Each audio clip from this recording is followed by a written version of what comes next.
मैं डॉक्टर प्रथमेश जैन, मैं एक ऑर्थोपेडिक सर्जन अहमदाबाद में advance knee and shoulder hospital में हूँ। और आज मैं आपके सामने आपके घुटने को कैसे बचाया जा सकता है, घुटने में क्या क्या तकलीफ हो सकती है, घुटने में कैसे घिसारा हो सकता है, उसको हम कैसे रोक सकते हैं, उसकी हम आज बात करेंगे। इस दौरान हमने ये टाइम इसलिए चुना कि कोरोना वायरस का टाइम है और मोस्टली हम सभी लोग घर पे होते हैं और इस दौरान में हम लोग ज्यादा खा भी रहे हैं, एक्टिविटी भी कम हो रही है, तो ऐसे हालात बनने के चांसेस हैं कि हमारे घुटने में डैमेज ज्यादा हो, प्रॉब्लम ज्यादा हो। हम अपने घुटनों को किस तरह से क्या करके बचा सकते हैं और घुटनों में तकलीफ है तो हम क्या इलाज कर सकते हैं, उसके ऊपर आज हम ये एक अपनी छोटी सी टॉक में फोकस करेंगे। तो अगर हम बात करें कि घुटने की, तो घुटना एक जॉइंट है जिसके अंदर बीच में कुशन होता है जिसको मेनिस्कस बोलते हैं या गादी बोलते हैं। ये गादी जो होती है, जिस तरह से हमारी गाड़ी होती है, टू व्हीलर होता है या फोर व्हीलर होता है, उसमें जिस तरह से शॉक एब्जॉर्बर होता है, उस तरह का ये काम करता है। इसका मतलब ये है कि अगर हमारे घुटने के ऊपर लोड आ गया, हम कहीं से जंप कर रहे हैं या चल रहे हैं, तो ये मेनिस्कस, ये जो गादी होती है, ये कुशन का काम करती है, सपोर्ट का काम करती है और घुटनों को डैमेज होने से बचाती है। परंतु कई बार क्या होता है कि चोट लगने के कारण और भी दूसरे कारणों के कारण इस गादी में चोट हो जाती है और उसके कारण से घुटने में घिसारा होना शुरू हो जाता है। और अगर हम बात करें तो ये सबसे ज्यादा कॉमन ऑर्थोपेडिक प्रॉब्लम है जो हम डे टू डे में फेस करते हैं। अगर आप मेरी ओपीडी की बात करें तो हमारे पास अगर 100 मरीज आते हैं तो 100 में से 60 मरीज जो है वो घुटने के घिसारे को लेके, घुटने से संबंधित तकलीफ जिसमें गादी या लिगामेंट की तकलीफ हो गई, उनको लेके आते हैं। तो मैं आपके सामने ये रखना चाहता हूं कि ये बहुत ही महत्वपूर्ण चीज है और हम लोग अपने घुटनों को कैसे बचा सकें, ये बहुत ही जरूरी और एसेंशियल चीज है जो हम सब लोगों को ध्यान में रखना चाहिए। अगर हम घुटने की बात करें तो घुटने के ऊपर एक हड्डी होती है जिसको फीमर बोलते हैं, नीचे एक हड्डी होती है जिसको टिबिया बोलते हैं। इसके बीच में, जैसे मैंने बताया आपको, दो कुशन या गद्दी या शॉक एब्जॉर्बर जिसको बोलते हैं, उसको मेनिस्कस बोलते हैं। एक अंदर की तरफ होता है जिसको मीडियल मेनिस्कस बोलते हैं और एक बाहर की तरफ होता है जिसको लैटरल मेनिस्कस बोलते हैं। अब साथ ही साथ घुटने में 4 लिगामेंट होते हैं, एक बाहर की तरफ, एक अंदर की तरफ, एक आगे की तरफ और एक पीछे की तरफ। तो ये सारे जो स्ट्रक्चर हैं घुटने को सपोर्ट प्रोवाइड करते हैं। इसमें से अगर कोई भी गद्दी में, कोई भी लिगामेंट में चोट आ जाती है या इंजरी होती है तो लिगामेंट, जो घुटने में घिसारा है, तकलीफ है, वो बढ़ सकती है और घुटने में डैमेज बढ़ सकती है, घुटने में दर्द आ सकता है। अब आप पूछेंगे कि घुटने में प्रॉब्लम हुई तो क्या महसूस होता है, क्या तकलीफ होती है? तो पहली चीज तो ऐसा होता है कि घुटने में दर्द होना शुरू हो जाता है। दूसरी चीज, घुटने में लचक आनी शुरू होती है कि चलते चलते आप गिर जाओगे, इम्बैलेंस हो जाएगा, चलते चलते पाँव ट्विस्ट हो जाएगा। तीसरा चीज, आपका घुटना अटक सकता है या घुटना लॉक हो सकता है। इसका मतलब ये है कि आप चल रहे हो और एकदम से घुटना अटक गया और फिर ना सीधा हो रहा है ना मुड़ रहा है, वो हो सकता है। रात में सोते समय घुटने में दर्द बढ़ सकता है और घुटने के अंदर सूजन आ सकती है। सूजन का मतलब ये होता है कि आपका घुटना सूज जाए और जितना नॉर्मल है उससे ज्यादा मोटा हो जाए, तो वो घुटने में सूजन भी इस तरह की तकलीफ में, घुटने की तकलीफ में आ सकती है। अब अगर हम घिसारे की बात करें तो घिसारा जो है वो 4 स्टेज में बढ़ता है। पहले जो है आपकी जो घुटने की जो सरफेस होती है वो एकदम स्मूथ होती है, चिकनी होती है, उसमें एक तरह की चिकनाहट रहती है। तो अगर हम घिसारे की बात करें तो पहली स्टेज में थोड़ा डाउटफुल होता है, दूसरे स्टेज में उसमें क्रैक आने शुरू हो जाते हैं। जैसे कि हमारे किसी टाइल में या किसी पत्थर में क्रैक आना शुरू होता है, उस तरह से जो कार्टिलेज जो स्मूथ होती है उसमें क्रैक आने शुरू हो जाते हैं। दूसरे स्टेज में वो क्रैक जो है वो गड्ढे जैसे बन जाते हैं और तीसरे स्टेज में वो गहरे गड्ढे बन जाते हैं और जो आपका घुटने की सतह है वो एकदम खुरदरी होकर खराब हो जाती है। इसको सीवियर फॉर्म बोलते हैं और ये सीवियर फॉर्म वो स्टेज होती है जिसमें घुटने को बचाना संभव नहीं हो पाता है और घुटने को हमको या तो चेंज करना पड़ता है या और कोई तरीका करके उसको ठीक करना पड़ता है उसको। फिर तो हमारा उद्देश्य क्या रहता है कि आप पहली स्टेज में हैं, शुरुआती स्टेज में अगर हम इसको पकड़ लेते हैं तो अर्ली डायग्नोसिस, मतलब अगर आप इसको जल्दी से पकड़ में लेते हैं, जल्दी से, जो स्पेसिफिक इसके डॉक्टर्स होते हैं, स्पेसिफिक आर्थोस्कोपी सर्जन होते हैं जो दूरबीन का ही काम करते हैं, अगर उनको आप अर्ली स्टेज में, अगर आपको घुटने में थोड़ी भी तकलीफ हो, अगर आप उनको दिखाएंगे तो घुटने में जो डैमेज बढ़ रही है, जो तकलीफ बढ़ रही है, उसको रोका जा सकता है। एक बार जैसे कहते हैं कि एक बार तीर निशाने से छूट जाता है तो फिर वापस नहीं आता। उसी तरह से एक बार ये तीर छूट गया और आपका घिसारा एक लिमिट से ज्यादा बढ़ गया तो उसके बाद डॉक्टर्स के हाथ में बहुत कुछ नहीं रह जाता है, फिर सिर्फ घुटना बदलना ही एक ऑप्शन रह जाता है, जो एक लास्ट ऑप्शन या फाइनल ऑप्शन की तरह हम लोग देखते हैं। तो आइए देखते हैं कि घुटना क्यों खराब हो सकता है। तो घुटना खराब होने के क्या कारण हो सकते हैं, ठीक है। तो सबसे महत्वपूर्ण कारण जो हम देख रहे हैं हमारी जनता में आजकल, हमारे जो पेशेंट्स आ रहे हैं, उसमें सबसे जो महत्वपूर्ण कारण है वो है मोटापा। जितना आपका वजन ज्यादा होगा, जितना आपका वेट ज्यादा होगा, उतनी ये तकलीफ होने की चांस ज्यादा होती है। दूसरा है कि घुटने की चोट। कई बार घुटने की छोटी मोटी चीज चोट को हम इग्नोर कर देते हैं। बचपन में चोट लगी हो, खेलते वक्त चोट लगी हो, डांस करते वक्त चोट लगी हो, टू व्हीलर चलाते हुए कभी गिर गए, कभी पाँव पे लोड आ गया, टू व्हीलर का लोड पाँव पर आ गया, तो उस तरह की चोट भी एक घुटना खराब होने का महत्वपूर्ण इंपॉर्टेंट रीजन बन सकती है। तो हमारा आप सबको मैसेज ये है कि घुटने की अगर चोट है, घुटने में कोई भी इंजरी है, तो उसको इग्नोर नहीं करें, उसको शीघ्र अतिशीघ्र अपने जो डॉक्टर है उनको दिखाएं, ऑर्थोपेडिक सर्जन को दिखाएं, ऐसे सर्जन को दिखाएं जो आर्थोस्कोपी सर्जरी मतलब दूरबीन की सर्जरी करके उसको बचा सकते हैं। क्योंकि दूरबीन की सर्जरी एक ऐसा प्रोसीजर है, एक ऐसी सर्जरी है जो घुटने को बचा सकती है। अगर हम घुटने की सर्जरी या घुटने की प्रोसीजर की बात करें तो लमसम दो तरह के प्रोसीजर है, एक घुटना बचाने के और एक घुटना बदलने के। घुटना बचाने की सर्जरी कम उम्र में और घुटना बदलने की सर्जरी ज्यादा उम्र। जितना लेट हो सके, जितना हम उसको डिले कर सके घुटना बदलने को, वो उतना ही बेहतर है। तो घुटने की चोट अगर आपको है, किसी भी तरह की चोट है, तो उसको इग्नोर नहीं करें, उसको लाइटली नहीं लें। तीसरा जो बहुत इंपॉर्टेंट हमने देखा है, आरामदायक जीवन शैली। घुटने की तकलीफ हमने देखा है कि जो वर्कर क्लास है, जो काम कर रहे हैं लोग हैं, एक्टिविस्ट लाइफस्टाइल जी रहे हैं, उनमें कम रहती है। और जो लोग घर पर हैं, डेस्क जॉब कर रहे हैं, कंप्यूटर प्रोफेशनल है, लेडीज है जो घर में रह रही हैं, घर में काम करने वाली और बहुत सी औरतें हैं, या फिर जो ऐसे लोग हैं जो काम नहीं कर रहे हैं, बैठ के जिनका काम है, ऑफिस जॉब है, दुकान है, आपको सिर्फ बैठना पड़ रहा है, ज्यादा काम नहीं करना पड़ रहा है, चलना फिरना कम होता है, तो उन पेशेंट्स में हमने देखा है कि घुटना खराब होने की संभावना ज्यादा रहती है। तो हम अगर मैं ये कहूं कि ये एक अच्छे सोशल इकोनॉमिक स्टेटस में रिच लोगों में थोड़ी ज्यादा होती है, तो ये गलत भी नहीं होगा, क्योंकि रिच लोगों में एक्चुअली हमने देखा है कि घुटना खराब होने की चांसेस ज्यादा रहती है। क्यों? क्योंकि जब हम चलते हैं तो मांसपेशियों की कसरत होती है, आपका मूवमेंट होता है और आपके घुटने इन फंक्शन रहते हैं। अगर आप रेस्ट करने पे आ गए, आपने उन घुटनों का यूज कम कर दिया, आपने एक सीडेंटरी लाइफस्टाइल कर दी कि मैं बैठा हूँ, आराम से रेस्ट कर रहा हूँ, खाना मिल रहा है, खाता जा रहा हूँ, तो घुटने को जितना एक्टिविटी चाहिए वो नहीं मिलता है और धीरे धीरे करके घुटने में घिसारा, कमजोरी और घुटना खराब होना शुरू हो जाता है। साथ ही साथ एडिक्वेट कसरत नहीं करना, ये भी एक बहुत महत्वपूर्ण कारण होता है घुटने में तकलीफ। घुटने की हेल्थ के लिए, घुटने अच्छे रहें उसके लिए आवश्यक है कि हम घुटने के ऊपर फोकस करती हुई कसरत कम से कम दिन में आधे से 1 घंटे तक करें।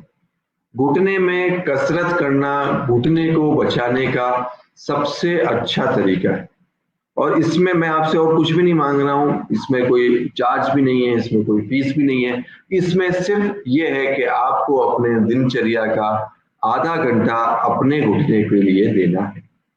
और ये बहुत ही सिंपल एक्सरसाइजेस है, मैं आने वाली स्लाइड में उसके ऊपर बताऊंगा, उसके ऊपर फोकस भी करूंगा। साथ ही मैं अपने व्यूअर्स को आज अभी ये भी बताना चाहता हूँ कि हमने एक डेडिकेटेड चैनल्स हमारे व्यूअर्स के लिए बनाया है जिसका नाम है एडवांस हॉस्पिटल्स चैनल है। उस चैनल पे भी लॉगिन करके आप इस तरह की काफी सारी वीडियोस देख सकते हैं। अगर आप मोटे हैं, अगर आपका वजन ज्यादा है, तो हम इसको अपने हिसाब से 4 या 5 कैटेगरी में डिवाइड करते हैं। इसको एक BMI कैलकुलेशन बोलते हैं जो आपका डॉक्टर आपके लिए करता है। और हमने देखा है कि अगर आपका वेट नॉर्मल से ओवरवेट है, ओबीज है और मोर्बिड ओबीज है, मतलब आपका वजन थोड़ा ज्यादा है और या फिर बहुत ज्यादा है, तो इन केसेस में हमने देखा है कि घुटने में घिसारा होने का, घुटने में तकलीफ होने का, घुटने में किसी भी तरह की प्रॉब्लम या पेन होने का और घिसारा होने का, मतलब घुटना घिस जाने का रिस्क हाई होता है।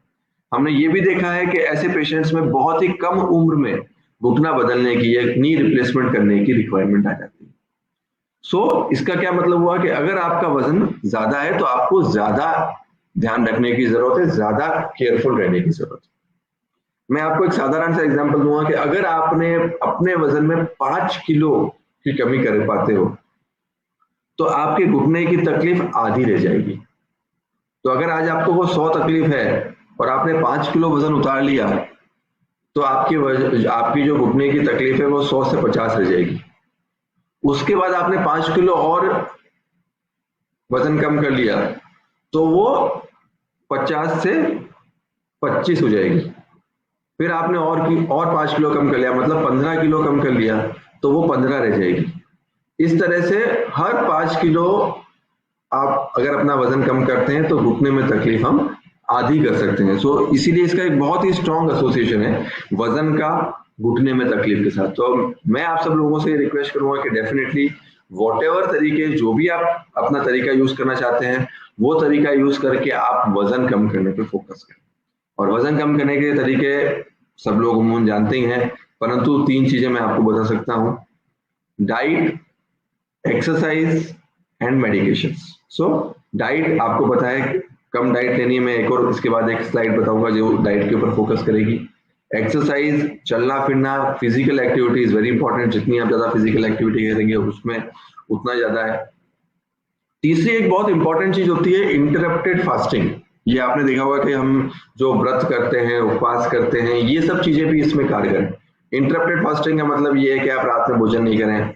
आपने ये डिसाइड कर लिया कि आप 12 बजे से लेकर 7 बजे तक ही भोजन करेंगे, उसके बाद भोजन नहीं करेंगे, तो 12 से 7, तो इसका मतलब ये आप इंटरप्टेड फास्टिंग कर रहे हैं। और इंटरप्टेड फास्टिंग भी एक बहुत अच्छी मोडालिटी है वेट कम करेगा। आपने ये सौगंध ले ली है कि आप रात में 7 बजे के बाद खाना नहीं खा रहे हैं, आप सुबह 10 बजे से पहले खाना नहीं खा रहे हैं, तो आपके खाने के आवर्स कम हो गए और आप रेगुलरली उस डाइट पे लेते हैं।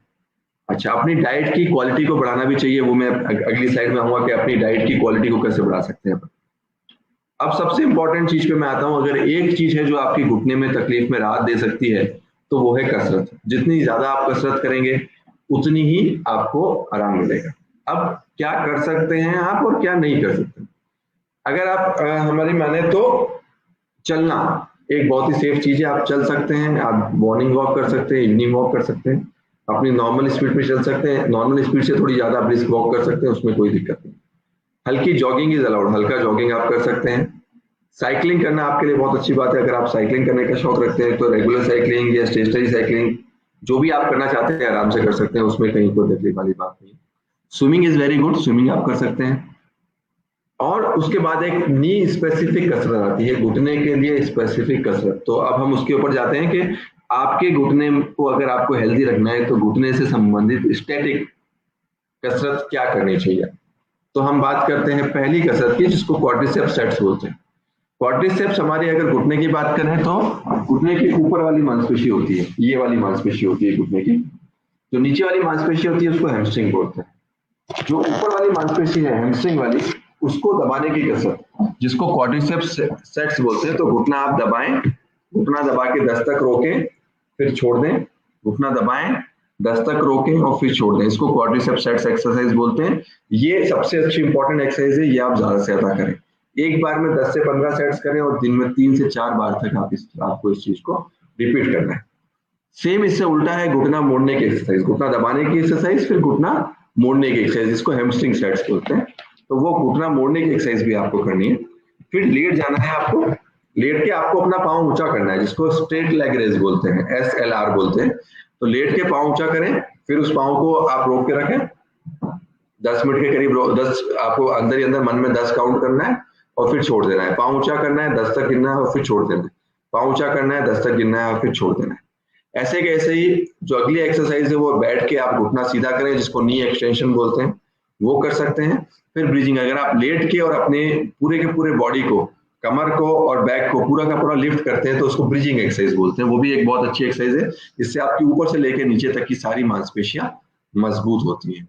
उसके साथ साथ ही एड़ी की एक्सरसाइज, जिसको हील रेज बोलते हैं, और कमर की एक्सरसाइज, जिसको बट किक बोलते हैं। आपका घुटना मोड़ के आपको अपने पीछे टच करना है। ये सारी एक्सरसाइज आपके लिए बहुत ही अच्छी एक्सरसाइज है। ये सारी एक्सरसाइज सेफली कोई भी आदमी कर सकता है। अगर आपको हल्की फुल्की घुटने की तकलीफ हो तो भी आप एक्सरसाइज सेफली कर सकते हैं। ऐसी है और एक्सरसाइज हमने अपने दूसरे वीडियोस में डाली है, तो अगर आप हमारे चैनल पे आते हैं तो उसमें डेफिनेटली ये एक्सरसाइज और आपको डेमोन्स्ट्रेट करके हमने बताया है कि क्या कर सकते हैं।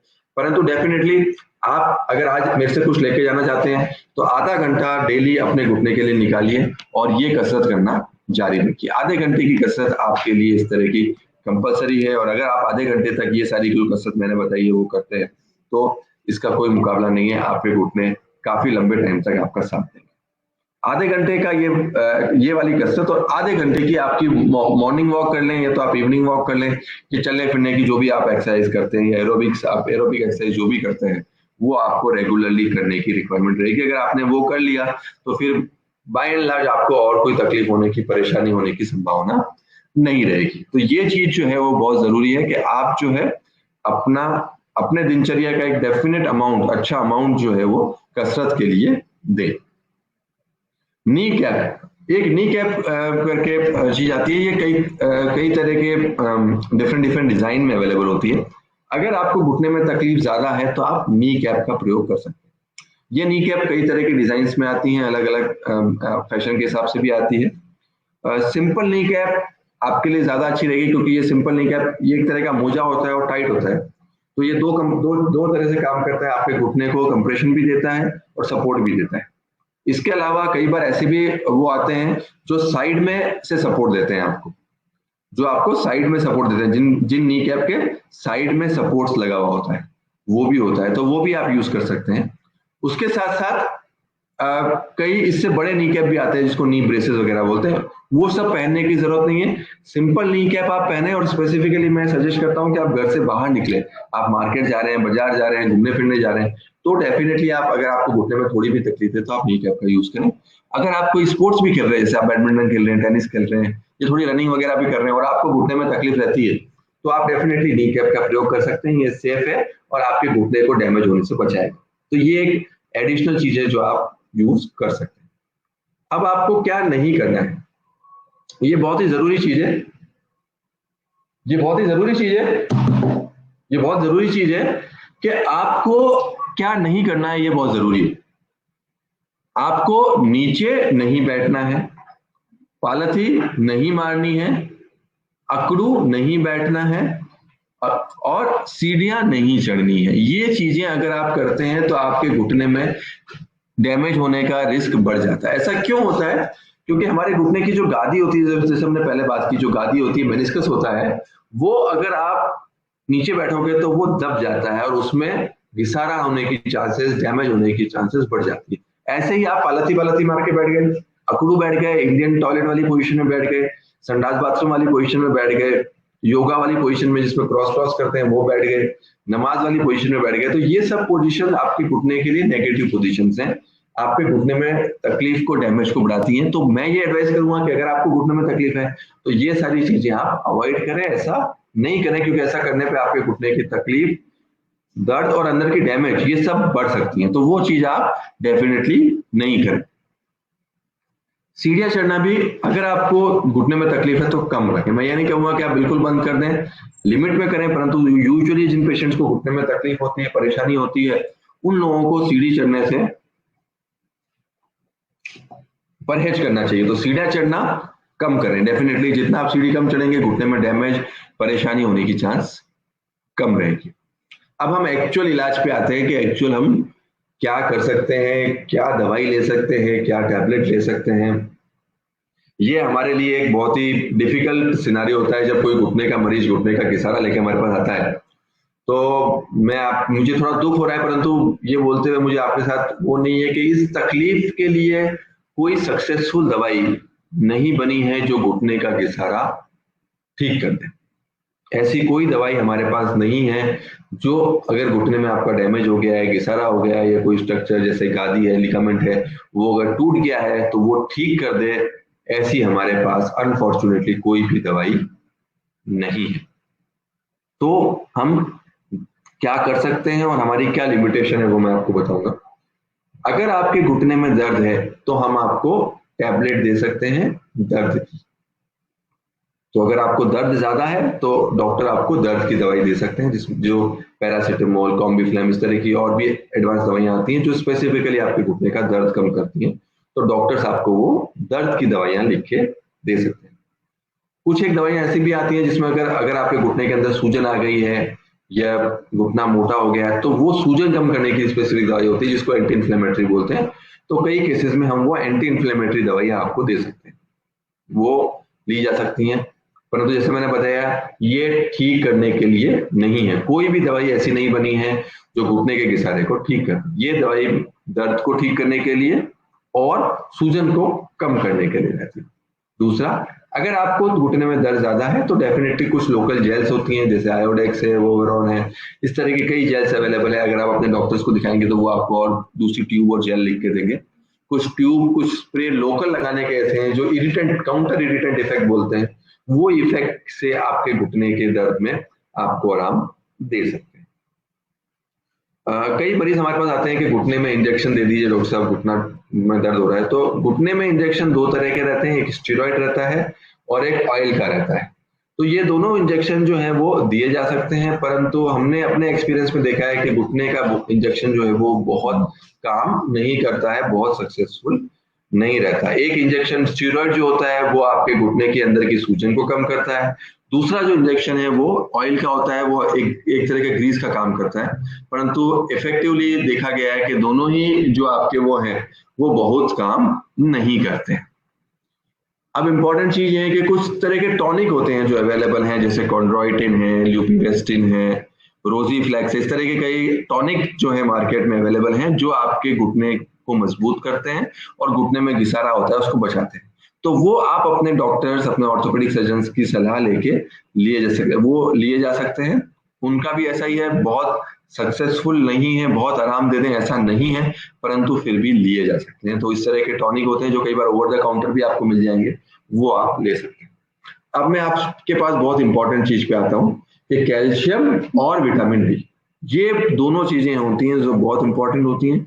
ये चीजें घुटने में जो दर्द है उसको ठीक नहीं करती, परंतु ये दोनों चीजें आपकी बोन हेल्थ के लिए बहुत जरूरी है। अगर आप एडिक्वेट मात्रा में कैल्शियम लेते हैं और आप अगर एडिक्वेट मात्रा में विटामिन डी लेते हैं तो डेफिनेटली आपकी बोन स्ट्रांग रहती हैं, और स्ट्रांग बोन्स अगर रहेंगी तो उनमें वियर एंड टियर, उनमें घिसारा जो है वो कम रहता है। अगर आपकी हड्डियां मजबूत होंगी तो उनमें घिसारा कम होगा। जैसे आपने देखा होगा कि एक अगर सॉफ्ट पत्थर है उस पर रेखे जल्दी पड़ जाते हैं, अगर हार्ड पत्थर है तो उस पर रेखे नहीं पड़ते हैं। उसी तरह से अगर आप अपनी बोन्स को स्ट्रांग करते हैं कैल्शियम विटामिन डी लेके, तो घुटने में जो घिसारा होता है उसको काफी हद तक आप कंट्रोल में रख सकते हैं।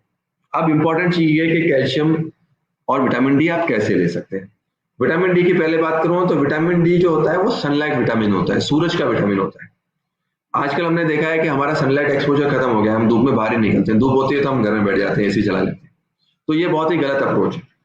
धूप जो है आपके शरीर के लिए बहुत जरूरी है। आपके लिए दिन में कम से कम 10 से 15 मिनट धूप का सेवन करना अनिवार्य है।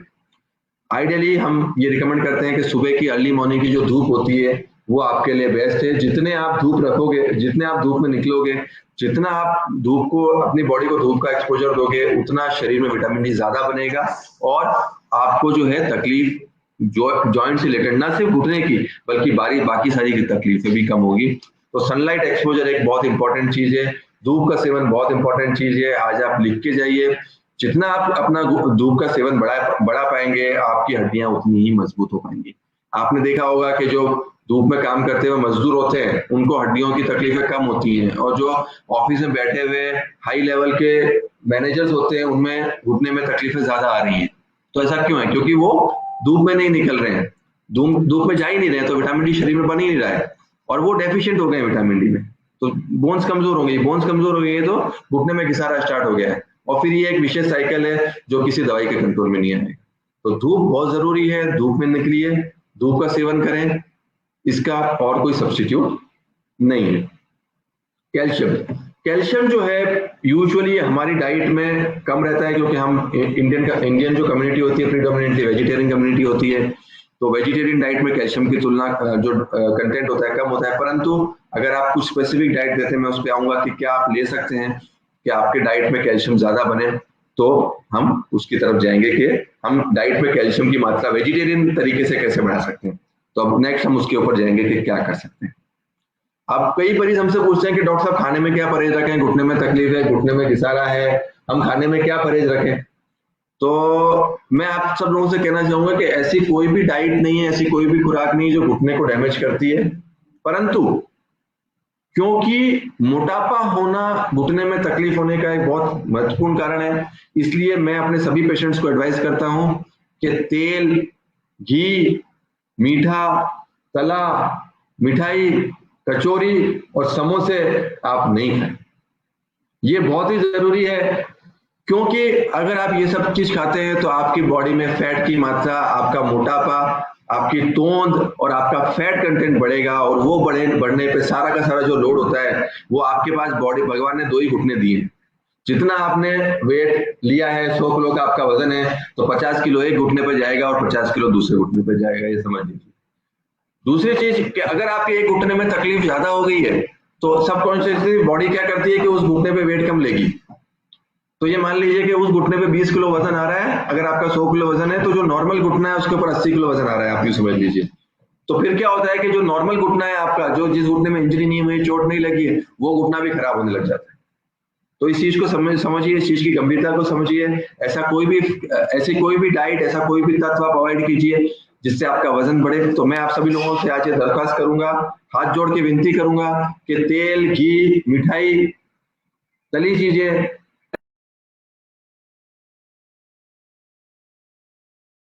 चलने वाली लाइफ के लिए, आपके आगे वाले जीवन के लिए बहुत ही सेहतमंद रहेगा। अब हम इससे उल्टे क्वेश्चन पे आते हैं कि क्या खाएं, क्या खा सकते हैं हम। तो दूध आपके लिए बहुत अच्छी चीज है, और दूध से बने पदार्थ जैसे छाछ हो गई, लस्सी हो गई, पनीर हो गई, ये सब आप ले सकते हैं। अच्छा, कई मरीज हमसे पूछते हैं कि भाई डॉक्टर साहब दूध के लिए आप कह रहे हो दूध खाने से तो मेरा वजन और बढ़ जाएगा। तो डेफिनेटली जिन मरीजों का वजन ज्यादा है उनको हम एडवाइस करते हैं कि आप टोन्ड मिल्क लें, डबल टोन्ड मिल्क लें, मलाई निकाल दें दूध में से और फिर दूध लें, क्योंकि जो डबल टोन्ड मिल्क होता है उसमें भी कैल्शियम की मात्रा समान रहती है। आपके मलाई निकल गई, फैट निकल गया, परंतु कैल्शियम रहता है उसमें। तो डबल टोन्ड मिल्क लें, आप बड़े पतला दूध ले लेंगे तो भी कोई नुकसान नहीं करेंगे।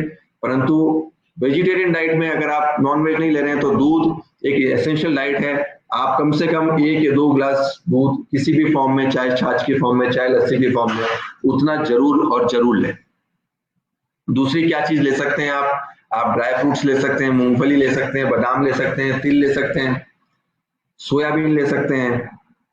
अंकुरित अनाज बहुत ही अच्छा सोर्स है, अगर आप अंकुरित अनाज ले सकते हैं, अंकुरित मूंग, अंकुरित मटर के दाने हो गए, ये सब चीजें आपके लिए बहुत अच्छी है। अलसी में कैल्शियम का कंटेंट बहुत होता है, दाना मेथी जो हम यूज करते हैं उसमें कैल्शियम का कंटेंट बहुत होता है, केर सांगरी में कैल्शियम का कंटेंट बहुत होता है। तो इस तरह की चीजें जो घर में बनी हुई चीजें हैं वो आप यूज करें जिनमें कैल्शियम कंटेंट ज्यादा हो, तो आपको और बाकी बहुत चीजों में तकलीफ नहीं आएगी। तो हमने ये देखा है कि अगर आप ये वाला डाइट लें, कैल्शियम रिच डाइट लें, प्रोटीन रिच डाइट लें, और अपने खाने में फैट की क्वांटिटी, जैसे मैंने आपको बताया कि तेल और घी की क्वांटिटी अगर आप कम करते हैं तो आप अपने घुटने को एक एडेड बेनिफिट दे रहे हैं, एडेड एडवांटेज दे रहे हैं। और मैं आपको ये आश्वासन देता हूं कि आप घुटने को 3 से 4 साल की एक्स्ट्रा लाइफ दे रहे हो। अगर आप ऐसा कर रहे हो तो 3 से 4 साल आपका घुटना ज्यादा आपको सपोर्ट करेगा। ये आप यूं मान के चलिए कि ये आपका रिटायरमेंट प्लान है, ये आपका पेंशन प्लान है। तो अगर आप जो अभी यहाँ पे कर रहे हो वो काम आपको आगे वाले टाइम में, आगे वाले जीवन में बहुत काम आने वाला है। अब कई बार क्वेश्चन ये पूछते हैं कि डॉक्टर साहब दवाई तो चलो कोई भी नहीं है, पर आप कुछ ऑपरेशन कर सकते हो जिससे घुटने का घिसारा बचे, ये नहीं हो। तो ये भी एक हमारे लिए बहुत ही टफ क्वेश्चन होता है, परंतु यस, मैं आपको लोगों को विश्वास दिलाना चाहता हूँ कि हमारे पास आज की डेट में एडवांस टेक्नोलॉजी ऐसी अवेलेबल है कि आपके घुटने में अगर घिसारा शुरू हो गया है तो हम घिसारा बढ़ने से बचा सकते हैं। ये एक बहुत ही स्ट्रॉन्ग स्टेटमेंट है जो मैं दे रहा हूँ, क्योंकि पहले ये माना जाता है कि दूरबीन की सर्जरी कर लो, चाहे कोई भी और सर्जरी कर लो, घुटने में घिसारा अगर होना होगा तो होके रहेगा। परंतु मैं आपको ये कहना चाहता हूँ कि आज की डेट में जो एडवांस टेक्निक से हम काम कर रहे हैं उसमें दूरबीन की सर्जरी करके हम आपका घिसारा ना हो ऐसा हमको आपको आश्वासन दे सकते हैं। और इसकी कुछ स्पेसिफिक सर्जरी होती है, मैं जस्ट एक छोटी सी आपको एक सर्जरी की क्लिप दिखाऊंगा। तो ये आपकी, अगर आप देखेंगे तो ये ऊपर की तरफ की घुटने की जो जॉइंट है और नीचे की तरफ के घुटने का जॉइंट है, और ये बीच में गादी है जो अनफॉर्चुनेटली फट गई है। ये बिल्कुल एक यंग लेडीज थी जो मेरे पास आई थी, इनकी उम्र 35 से 40 वर्ष के बीच में थी। और आप जैसा कि आप समझते हैं कि 35 से 40 वर्ष की उम्र वो उम्र नहीं है कि हम इनके घुटने को बदलने की सोचें, घुटने को चेंज करने की सोचें। तो हमारे पास क्या उद्देश्य है, पेशेंट हमारे पास ये वो आशा लेके आता है कि हम कुछ ऐसा करें कि घुटना बच जाए, घुटना बदलना नहीं पड़े। तो हमारे पास उसके लिए एक स्पेसिफिक टेक्निक है और उस टेक्निक को हम आर्थ्रोस्कोपी बोलते हैं। और आर्थ्रोस्कोपी में हम दूरबीन से स्पेसिफिक प्रोसीजर करके आपके अंदर का जो गादी होती है उस गादी में हम स्पेसिफिक सूचर्स लेते हैं और उस गादी को अगर आपने देखा हो तो हम इसमें स्पेसिफिक सूचर्स ले रहे हैं और स्पेसिफिक सूचर्स लेके इस गादी को हम रिपेयर कर सकते हैं। जैसे आपने देखा कि आपकी जो गादी है उसमें हम अंदर की तरफ स्पेशल सूचर्स आते हैं वो ले रहे हैं और जब हम इस टाके को बांध देंगे तो गादी वापस अपनी जगह पे आ जाएगी और वो गादी जो शॉक एब्जॉर्बेंट का काम नहीं कर पा रही थी, बॉडी का लोड नहीं ले पा रही थी, वो वापस देने लग जाएगी और आपके घुटने में जो होने वाला घिसारा है वो कम हो जाएगा, वो ठीक हो जाएगा। तो इसीलिए हम कहते हैं कि आजकल ये जो हमारी एडवांस टेक्निक है जिसको आर्थ्रोस्कोपी बोलते हैं, उससे जैसे कि आप ये देख रहे हैं कि हमारे अब धागे जो है वो सारे के सारे पास हो गए हैं, धागे हमने डाल दिए हैं और जब हम इन धागों को खींचेंगे तो हमारी जो गादी होगी वो अपनी जगह पे अपने आप आके बैठ जाएगी और वो गादी फंक्शनल गादी हो जाएगी, वो नाकारा गादी नहीं होगी, वो ऐसी गादी होगी जो काम कर रही होगी और जो आपकी बॉडी में लोड लेने के लिए सक्षम होगी। जैसे ये देखा हमने, ये फाइनली गादी को हमने अपनी जगह पे बांध दिया है, यहाँ पर हमने प्रिपेयर किया है अपनी जगह को और उसी जगह पे हमने गादी को बांध दिया है। तो जो बेकार की गादी थी, जो गादी फट गई थी, उस गादी को ही सिल के हमने वापस ऐसी पोजीशन पे ले आया है कि आपके घुटने में होने वाला घिसारा बच सके, घुटने में घिसारा प्रिवेंट हो सके। ठीक है, ऐसा ही एक और वीडियो है, ये हम देखेंगे कि अगेन एक 55 साल की लेडीज थी, थोड़ी ओबीस थी, थोड़ा मोटापा था, जिसके कारण से उनके लिगामेंट पे भी थोड़ी डैमेज आ रही है जो आपने देख रहे हैं यहाँ पे। और हम अंदर जाते हैं तो हम ये देख रहे हैं कि जो गादी है वो गादी इनके कैसे फट गई है और जब हम अपने स्पेसिफिक इंस्ट्रूमेंट से अंदर जा रहे हैं और वो इंस्ट्रूमेंट से हम खींच रहे हैं उसको तो वो गादी पूरी बाहर निकल गई है और इस तरह की गादी कोई यूजफुल नहीं होती बॉडी में। तो हम ऐसे ही गादी में अगेन फिर स्पेसिफिक टाके लेते हैं और उस टाके को लेके हम उस गादी को फाइनली अंदर रिपेयर कर देते हैं और रिपेयर करने के बाद वो गादी एक नॉर्मल गादी की तरह, स्ट्रॉन्ग गादी की तरह हो जाती है और हम ये करके एक्स्ट्रा लाइफ दे पाते हैं। हम ऐसा करके 5 से 10 वर्ष की एक्स्ट्रा लाइफ आपके घुटने को दे सकते हैं। जब हम रिपेयर कर देते हैं दूरबीन के बाद तो इस तरह का पिक्चर आता है हमारे सामने। कई केसेस में हमारे पास जब घुटना बहुत खराब हो जाता है तो और कोई ऑप्शन नहीं होता है। अभी हम लोग एक बहुत ही रिसेंट, बहुत ही नई चीज कर रहे हैं, आप लोगों ने शायद नहीं सुना होगा, इसको कहते हैं हाफ नी रिप्लेसमेंट। आप सभी लोगों ने सुना होगा। टोटल नी रिप्लेसमेंट एक बहुत ही कॉमन चीज है जो सभी डॉक्टर, सभी ऑर्थोपेडिक सर्जन्स करते हैं। उसमें बड़ा ऑपरेशन होता है, आपको 5 दिन हॉस्पिटल में एडमिट रहना पड़ता है और उस ऑपरेशन की कई सारी प्रॉब्लम्स भी हैं। पर वो सारी प्रॉब्लम्स ना हो उसके लिए हम एक स्पेसिफिक टेक्निक काम में लेते हैं, एक स्पेसिफिक तरीका है वो हम काम में लेते हैं। उसको हम बोलते हैं यूनिकॉन्डाइलर नी रिप्लेसमेंट। मतलब हम सिर्फ उतने ही जॉइंट को चेंज करेंगे जितना खराब है। नॉर्मली घुटने का अंदर का जॉइंट खराब होता है तो हम सिर्फ अंदर वाले जॉइंट को चेंज करते हैं, बाहर वाले जॉइंट को चेंज नहीं करते हैं, सिर्फ अंदर वाले जॉइंट को चेंज करते हैं। उसमें हम स्पेसिफिकली एक जो पॉली होती है, प्लास्टिक होता है, वो डाल देते हैं और उससे एक बहुत ही छोटी सर्जरी के द्वारा आपको लंबा रिजल्ट मिलता है। न सिर्फ छोटी सर्जरी होती है, रिकवरी भी फास्ट होती है, आप अपने काम पे भी बेहतर आ पाते हैं, जल्दी आ पाते हैं। न सिर्फ इतना, परंतु आपका जो फंक्शन होता है, आपकी जो एक्टिविटी होती है, वो भी टोटल नी रिप्लेसमेंट की तुलना में ज्यादा होती है। इसका मतलब ये है कि अगर हम नी रिप्लेसमेंट करने के बाद वॉकिंग कर सकते हैं, चल सकते हैं, मॉर्निंग वॉक कर सकते हैं, इवनिंग वॉक कर सकते हैं, तो हम हाफ नी रिप्लेसमेंट करने के बाद साइकिलिंग कर सकते हैं, जॉगिंग कर सकते हैं। मतलब आप ज्यादा एक्टिविटी कर पाओगे, आप ज्यादा एजाइल रहोगे, ज्यादा फिट रहोगे। तो इसलिए सेलेक्टेड पेशेंट्स में ऑल्दो इस सर्जरी का एक लिमिटेशन ये है कि हम हर पेशेंट में नहीं कर पाते हैं। कुछ पेशेंट जिनका सिर्फ अंदर वाला ही जॉइंट खराब होता है, बाहर वाला जॉइंट नॉर्मल होता है, उसमें ये आधा घुटना बदलने की सर्जरी या हाफ नी रिप्लेसमेंट की सर्जरी हमको बहुत लंबा और बहुत अच्छा रिजल्ट देती है। और हम अपने पेशेंट से यूजुअली ये डिस्कस करते हैं और इसके फायदे और इसके नुकसान डिस्कस करते हैं।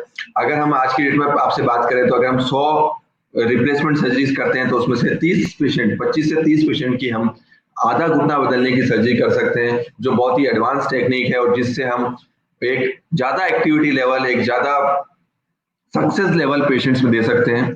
साथ ही साथ इस सर्जरी करने के 2 या 3 एक्स्ट्रा फायदे भी हैं। मेडिकल प्रॉब्लम्स होने का चांस, इन्फेक्शन होने का चांस, किसी भी तरह के मेडिकल प्रॉब्लम होने का चांस, खून चढ़ाने का रिस्क, इन्फेक्शन होने का रिस्क, वो सारे रिस्क भी डेफिनेटली कम हो जाते हैं। और जब हम फाइनल पेशेंट सेटिस्फेक्शन की बात करते हैं तो भी हाफ नी रिप्लेसमेंट या पार्शियल नी रिप्लेसमेंट, इसको कई लोग माइक्रोप्लास्टिक भी बोलते हैं या यूनिकॉन्डाइलर नी रिप्लेसमेंट बोलते हैं, वो ज्यादा अच्छा फेयर करता है, ज्यादा अच्छा परफॉर्म करता है। तो आपको ज्यादा अच्छा रिजल्ट कम सर्जरी के बाद दिया जा सकता है। तो डेफिनेटली आप अपने ऑर्थोपेडिक सर्जन के साथ ये डिस्कस करें कि ये आपके केस में, अगर आपका घुटना खराब है तो ये आपके केस में ऑप्शन है या नहीं है। जैसे मैंने आपको बताया कि जब घुटना एकदम खराब हो जाए तो हमारे पास अनफॉर्चुनेटली घुटना बदलने के अलावा या नी रिप्लेसमेंट कराने के अलावा और कोई ऑप्शन नहीं रहता है। सो उस टाइम पे जो हमारे पास ऑप्शन है वो सिर्फ एक ही रहता है कि total knee replacement. This is the final option for any knee problem. घुटने के अंदर कोई भी तकलीफ है, वो जरूरत से ज्यादा खराब हो गई है, तो घुटना बदलना जो है वो एक फाइनल आंसर रहता है। हम घुटना बदलने की एज मिनिमम 60 से 65 साल मानते हैं, और 60 से 65 साल की एज का से ज्यादा का पेशेंट्स, जिन लोगों की उम्र 60-65 साल से ज्यादा है, उनमें अगर हम घुटना बदलते हैं तो यूजुअली हम अच्छा रिजल्ट दे पाते हैं। घुटना का जो आयुष होता है वो करीबन 10 से 15 वर्ष का रहता है। नी रिप्लेसमेंट करने की डिफरेंट टेक्निक्स होती हैं।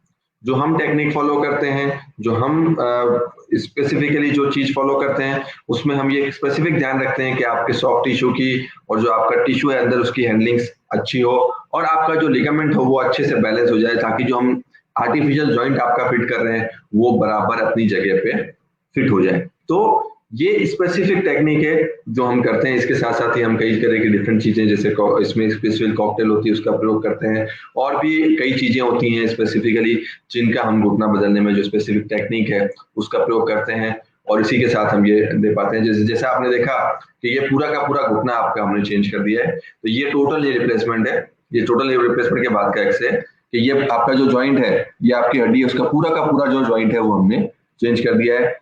जबकि ये एक आधा घुटना बदलने की सर्जरी, मतलब आधे से भी कम हमारा जो ज्वाइंट होता है वो हमने आधा घुटना बदलने या यूनिकॉन्डाइलर में चेंज किया है। जबकि पूरा घुटना बदलने की जो सर्जरी है उसमें हमने पूरा का पूरा घुटना, जो पूरा का पूरा घुटने का सरफेस रिप्लेसमेंट कर दिया। तो इसी के साथ मैं आप सब लोगों से ये कहना चाहूंगा कि अगर आपको और भी कोई क्वेश्चन है, कोई प्रश्न है, तो डेफिनेटली आप हमें कमेंट बॉक्स में लिख सकते हैं। We will be very happy to answer. आप हमारा जो हमारा हेल्पलाइन नंबर है वो भी नोट कर सकते हैं। हमारी website is www.kneeshoulderindia.com। Hospital is advance knee and shoulder hospitals, जो आप गूगल पे आप जाएंगे तो आपको मिल सकता है। उसमें आपके पास सारे के सारे कॉन्टेक्ट डिटेल्स, कॉन्टेक्ट नंबर आ जाते हैं। और अगर आपको स्पेसिफिकली कोई भी पर्सनलाइज हेल्प की रिक्वायरमेंट है तो we will be very happy to help you. मैं इस टॉक के लिए हमारी टेक्निकल टीम को, स्वर्णिम टच टीम को, एडवांस हॉस्पिटल की टेक्निकल टीम को, स्पेसिफिकली कुलदीप, पवन, फैनिल, इन सब लोगों का स्पेसिफिकली धन्यवाद देना चाहूंगा, और आप सब ऑडियंस का जिन्होंने ये टॉक सुना। साथ ही साथ मैं आप सब लोगों से ये भी रिक्वेस्ट करना चाहूंगा कि अगर आप चाहते हैं कि ऐसा ही आप और किसी टॉपिक के ऊपर या और किसी चीज के ऊपर, ऑर्थोपेडिक हेल्थ के ऊपर या जॉइंट हेल्थ के ऊपर और कोई आप हमसे कुछ जानना चाहते हैं, तो डेफिनेटली कमेंट बॉक्स में लिखें। Will try to give as much help to you as possible। साथ ही साथ इस तरह के टॉक्स हमने अपने YouTube चैनल पे भी किए हैं, जो एडवांस हॉस्पिटल्स करके YouTube चैनल है, उस पर भी हमने सारे के सारे टॉक्स दिए हुए हैं। तो डेफिनेटली आप उस पर जा सकते हैं, और आपको जिस भी इशू से लगता है, हमने कोशिश की है कि सारे के सारे टॉक्स कवर कर दें। तो जिस भी टॉपिक पे आपको जरूरत है उस पर आप जो है इंफॉर्मेशन उस YouTube चैनल के थ्रू